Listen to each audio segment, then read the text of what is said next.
Bien-aimé du Seigneur, loué soit Jésus-Christ. Ce dimanche, Jésus entreprend consciencieusement son voyage pour Jérusalem avec courage et fermeté.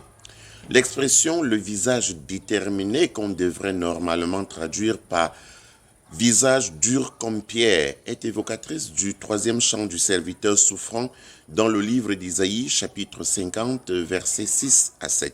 Et je cite: J'ai présenté mon dos à ceux qui me frappaient, et mes joues à ceux qui m'arrachaient la barbe.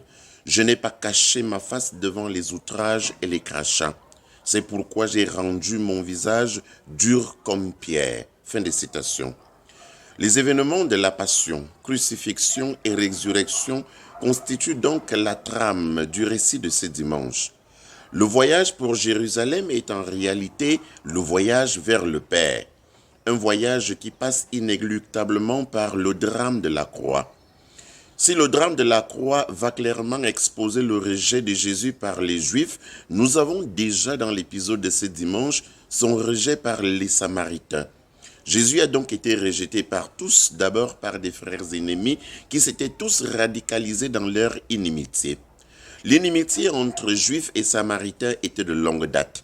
Sargon II avait conquis la Samarie, la capitale du nord d'Israël, en 722, avant Jésus-Christ évidemment. Selon les pratiques politiques des Assyriens, il avait donc déporté les habitants de la Samarie, les remplaçant par une population étrangère. Le récit se trouve dans le second livre des Rois, chapitre 17, versets 24 et suivants.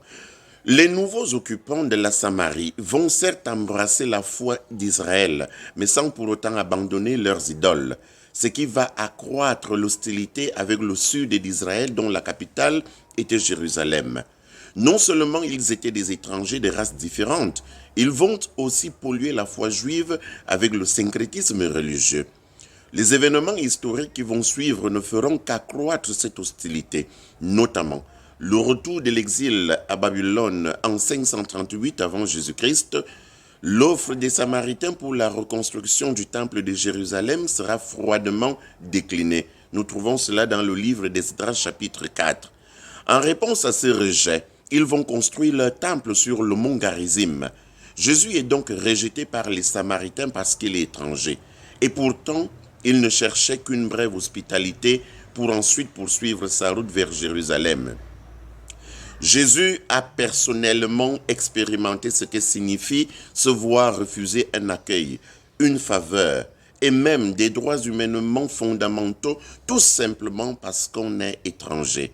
Mais à l'intolérance des Samaritains, Jésus a répondu par une indulgence. Il blâme plutôt ses disciples qui souhaitent voir le malheur s'abattre sur la Samarie. Il les blâme parce qu'ils n'ont pas encore compris la nouveauté de son message.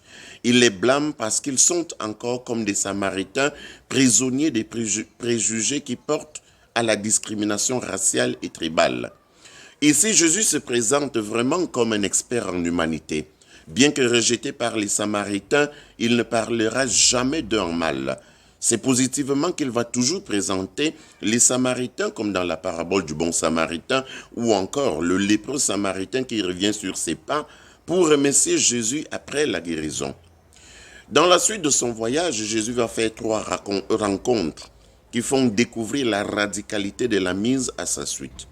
Dans la première rencontre, Jésus précise au jeune homme qui se propose de le suivre: les renards ont des terriers, les oiseaux du ciel ont des nids, mais le Fils de l'homme n'a pas d'endroit où reposer la tête. Autrement dit, dans cette itinérance missionnaire qui a probablement séduit le jeune homme, il faut savoir que Jésus n'a pas de pied à terre, il n'a pas une patrie terrestre. Cela implique une itinérance empruntée de fatigue, de précarité et d'insécurité dans ce monde. Cependant, l'objectif reste précis: rejoindre Jérusalem avec pleine confiance en Dieu le Père qui lui a confié cette mission. Dans la deuxième rencontre, c'est Jésus qui invite l'homme à sa suite. L'homme est d'accord, mais demande un moratoire puisqu'il doit d'abord enterrer son père. Mais la réponse de Jésus est drastique: laisse les morts enterrer les morts, toi pars et annonce le règne de Dieu. Enterrer les siens était un devoir essentiel qui mettait au second plan les pratiques religieuses. La Mishnah, qui est le premier recueil de la loi juive orale, prescrit à cet effet que qui se trouve face à la mort d'une de ses parentés est dispensé de la prière du Shema Israël. Mais Jésus fait de l'annonce du royaume la priorité qui donne sens à tout le reste.